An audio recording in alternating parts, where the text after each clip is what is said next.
Sagittarius, welcome to Amihan Tarot. Ito ay general reading. Pwede kang makarelate, pwedeng hindi. So, kunin mo lang ang mga message na para sa'yo. Lagi kong sinasabi yan. Kasi kung hindi ka nakaka-relate, it's okay. May mga susunod pang reading. Paalala na rin na gabay lang to kasi depende kung paano mo siya i-apply sa sarili mong sitwasyon. At Sagittarius, at para sa iyong pagsusuporta at patuloy na pagsuporta sa akin, maraming salamat. Favor na rin na wag na lang po nating skip ang mga ads. At sa mga Leo, kung napadaan ka sa aking channel, please subscribe, pakihita notification bell, share, like, and comments na rin. So, Sagittarius, ito ang reading mo for this week from the universe. Ang iyong overall energy, the Judgment, Challenge, Knight of Pentacles, Focus, 7 of Pentacles. Ang iyong blessing, King of Wands.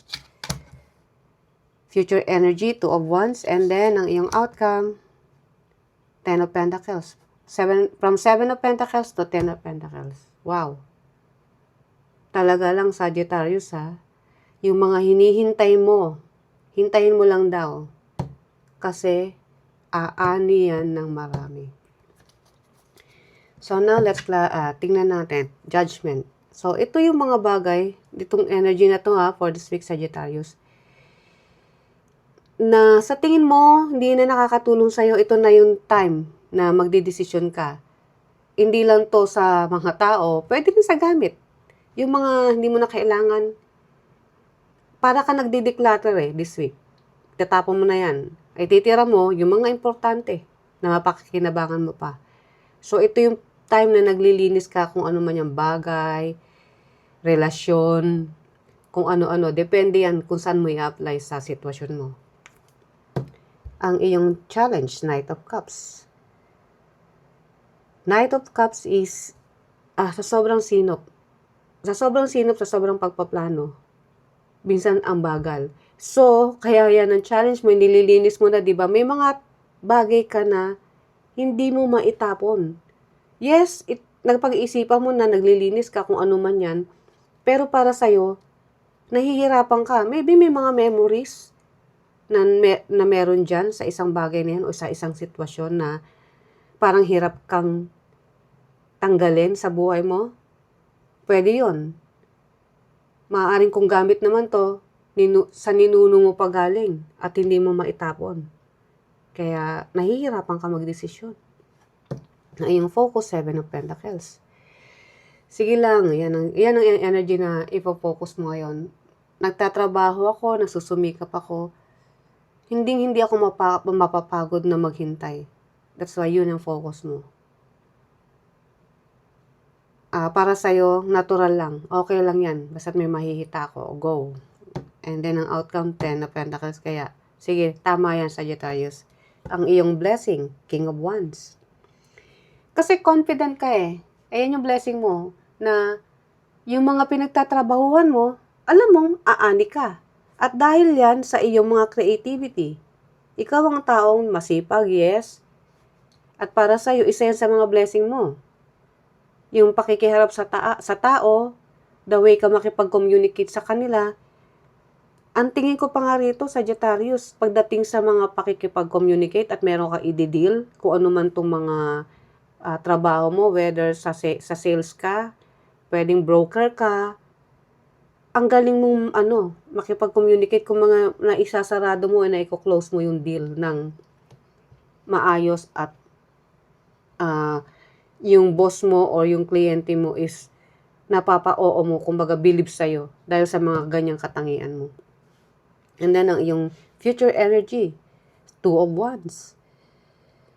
May mga bagay na ready to take action ka. Pero sa ngayon, ewan ko lang kung anong outcome in the future, pinag-iisipan mo. Meron kang hinihintay na hindi ko alam kung pagkakapirahan din ba to or I don't know.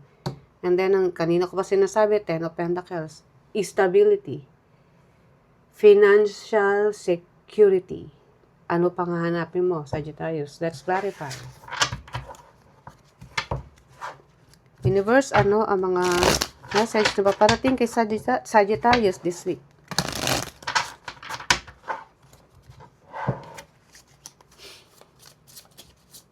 Clarify natin ang the Judgment. Page of Cups. The Judgment din. And the Four of Wands. Okay. Ito mga gusto mong i-declutter or something is regarding sa iyong bahay. Literal na bahay. Kung saan ka nakatira ngayon. With your family. With your loved ones. So, kung may mga bagay kang gustong tanggalin is maaaring yung mga bagay na hindi na nakakatulong sa inyo. Let's say, hindi na nakakatulong sa inyo yung pagbabangayan. Hindi na nakakatulong sa inyo yung mga bagay na matagal na pwede nang itapon, tatanggalin mo na yan. So, gusto mo magkaroon ng kapayapaan sa isip mo. Siyempre, pag maraming kalat, hindi ka payapa, di ba? At the same time, kung tao man to, hindi ka magkakaroon ng kapayapaan kung lagi na lang magkukos sa'yo ng problema ang taong involved dito. So, ang tatanggalin mo dyan is yung sarili mong, ang tatanggalin mo dyan is yung nagkukos ng problema or issue sa buhay mo. So, dalawa yan. Tao na may problemang dinudulot sa'yo, kung sino man yan, pamilya, asawa, or, kasi ito yung Four of Wands is regarding sa family yan eh. So, either asawa or malalapit na kamag-anak. Na sa tingin mo, puro problema na lang ang idinudulot, so, wala ka nang pakialam dyan. Kahit mamroblema ka pa, hindi na ako magiging parte niyan. Para sa'yo, that's it. So, kung gamit yan, ito yung mga gamit na sa tingin mo, nakakasagabal na o hindi na nakakasikip na sa bahay mo. And then, ang iyong challenge, Knight of Pentacles. So, may struggle pa rin. Yes, you don't care. Pero pag mag-isa ka, iniisip mo pa rin na hindi nga ganun kadali. So, let's clarify. At Knight of Pentacles. Page of Swords, Six of Wands, and the Six of Swords. Yeah. Regarding sa iyong kapayapaan. At magkakaroon dito ng communication, pag-uusap, na yun nga, kung puro problema na lang idinudulot is, paano ka naman? At pa sa'yo, pipiliin mo yung peace of mind mo. That's why may Six of Swords dito. Para sa'yo yun ang katahimikan at harmony na matatawag. Para sa'yo yun yung bahay. Kasi ang bahay, diba, matatawag mo bang home yan kung puro problema, puro toxic yung kasama mo? Of course, hindi. So, para sa'yo, para matawag na home, which is may harmony, may peace, may pagmamahalan, kailangan mo magsalita.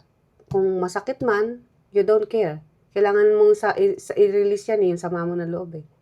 Kung maiintindihan na, di mas mabuti. Tuloy. Kung ano man yung pinagsasamahan nyo rito.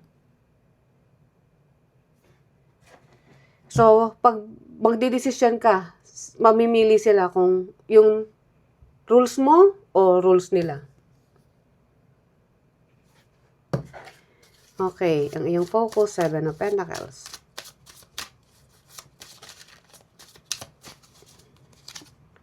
Knight of Wands, Three of Swords, and the Three of Cups. Okay, ang focus mo is, yes, regard sa pera.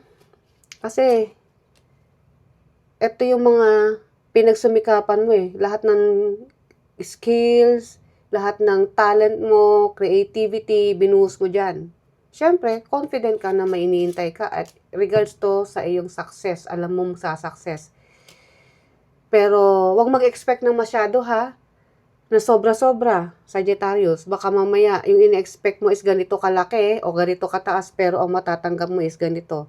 Magkukos sa'yo ng sama ng loob at para ka nang mawawala ng gana na magiging dahilan para hindi ka na ma-motivate. No.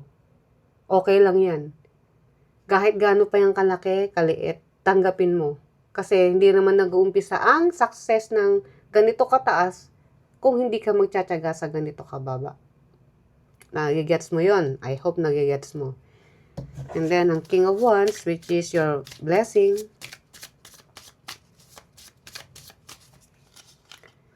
The Devil, the Wheel of Fortune, and the Eight of Wands. Okay. May mga time na, yan, sabi ko nga, regarding dito sa iyong trabaho na, kasi alam mo yung deserve mo magaling ka. Yan yung blessing mo pagiging pagiging creative mo. Marami kang talent, marami kang pwedeng gawin. Kasasabi ko lang, di ba, huwag mag-expect ng masyado dahil mawalan ka ng motivation. Tuloy mo lang yan. Kasi para sa'yo, ang trabaho is pinagsusumikapan. Hindi pwedeng lagi ka na sa taas. May mga failure din yan. So, kung ina-expect mo is laging ganito, yung ina-expect mo is laging mataas, why not ma-expect ka rin ng maliit? Kasi nakita ko rito, merong time na baka pag yun nga ang resulta, ayoko na. Hindi naman wag, tuloy mo lang. Kung ano yung kinagawian mong sipag, tuloy mo yun dahil yun yung magiging mag-aangat sa'yo. Yung tiwala ng tao, ganun pa rin. Whether boss mo o kliyente mo, wag mong iibahin. Kasi pag iniba mo yan, mag-iiba na rin yung tingin nila sa'yo. Hindi na kasing kung dati bilib na bilib sa'yo, baka mabawasan din yun. So, watch out para dun sa energy na yun. And then, 2 of Wands ang iyong future energy. So, ano ba to na gusto mong gawin pa bukod dito? Sagittarius. Meron ba? O literal na gusto mo lang mag-travel? Kasi parang travel to The High Priestess, 4 of Pentacles, and the Hierophant. Okay. So, kung ano man tong pinapangarap o ginagawa mo dahil o hinihintay mo is regarding sa iyong stability, which is nakikita ko na tinitingnan mo kung ganun ba ka-success or hindi. Successful siya. Basta gawin mo lang yung tama. Tuloy lang. Kaya nga sabi ko sa'yo tuloy mo lang kung anong ginagawa mo. Magtrabaho ka ng tahimik. Huwag masyadong mataas ang tingin sa sarili. Minsan kasi masyado na tayo na overconfident, di ba? Tuloy mo lang, low profile lang. Diyan ka mas magugustuhan ng mga tao. Yung pagiging tahimik mo, pero pagdating sa trabaho, pulido at masipag. Kasi diyan ka nila aalagaan o ikikip ka. Hindi ka nila basta-basta pakakawalan. Boss or kliyente, name it. Ikaw ang nakakaalam kung saan yung iyong sitwasyon. And then, that's why 10 of Pentacles. Ang iyong outcome, 2 of Swords, and the Knight of Cups. Knight of Cups, 2 of Swords. Huwag ka mag-overthink Sagittarius, kasi nakikita ko sa rito nag-overthink ka na baka mamaya hindi maging patas kung ano maging desisyon. Kasi tingin ko rito is project or something na ginawa mo na baka iniisip mo na baka mawalan lang ng silbi o mawalan lang ng mababaliwala lang yung in-effort mo. No. Meron yan. Kung ano yung ginawa mong maganda, kung ano yung pinagsumikapan mo is mangyayari sa'yo because justice is a karma. Nagbigay ka ng maganda, ibabalik sa'yo maganda. Pinaghirapan mo, bibigyan ka ng reward. So, don't overthink. It's okay. Padaanin mo lang yan. And then, back dun sa positibo na energy na meron ka. Okay. Ano pa ang last na message para kay Sagittarius?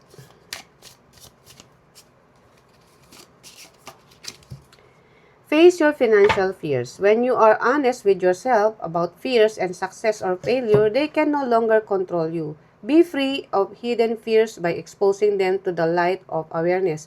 And you'll realize that you are in fact have nothing to fear. O, diba? Kasasabi ko lang, huwag ka matakot. Hanggat may tiwala ka sa'yo, sa sarili mo, sa Panginoon, wala kang dapat ikatakot. Confident dapat. And every successful person has struggled with the with and release these self-doubts. Oh, sabi ko nga, di ba? Alam mo kung ano yung ginawa mo, alam mo kung ano yung pinaghirapan mo. Yun din yung ibabalik sa'yo, which is blessings. So, Sagittarius, ito ang iyong reading. I hope nagustuhan mo. See you ulit sa mga susunod pa nating reading. Bye!